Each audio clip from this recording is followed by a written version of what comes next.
An NPR report about Joe Biden's response to the protests against the genocide in Gaza said that Joe Biden and the White House are trying to strike a balance between free speech and lawlessness. Now, first, let's be clear.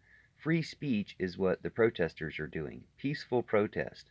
All the lawlessness that I've seen and heard about has come from the police illegally trying to deny their rights to free speech and assembly, and anti protest people attacking them, physically attacking them, stealing their barriers to prevent more physical attacks from the terrorists who are attacking the anti genocide protesters.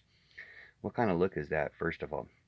But I really want to get into the language. I don't know if this is the White House's language to say we're going to strike a balance between free speech and lawlessness, or if that's just bad wording on the part of NPR. But let's break it down. If you weren't trying to compromise between free speech and lawlessness, you wouldn't be taking away people's free speech in order to allow some other people lawlessness, like the cops and the anti protesters. But that's what they're doing. They're taking away people's free speech in order to allow some lawlessness as well, in order to allow the people that want genocide and to hurt people to get some of what they want too. They're trying to compromise or balance between these things. You don't need to compromise with terrorists. You don't need to balance with terrorists. You don't need to agree with terrorists. You need to agree with free speech. You need to cut out the lawlessness. The lawlessness is coming from the cops and the counter protesters. So if we just allowed and supported and believed in free speech, we wouldn't need any compromises with lawlessness. We never need to be compromising with Trump-Putiners, with terrorists, with Putin-captured judges and congressmen and individuals.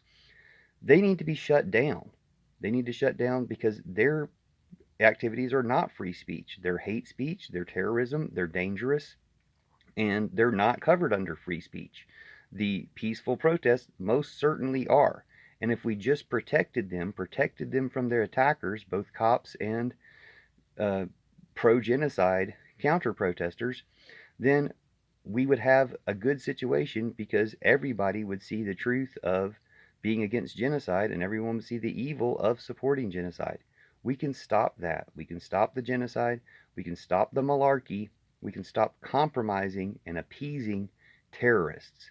Let's go ahead and start stopping that and see which way that goes. And we won't need to compromise with lawlessness. We'll just need to have actual free speech, not compromised free speech, actual free speech. Thank you.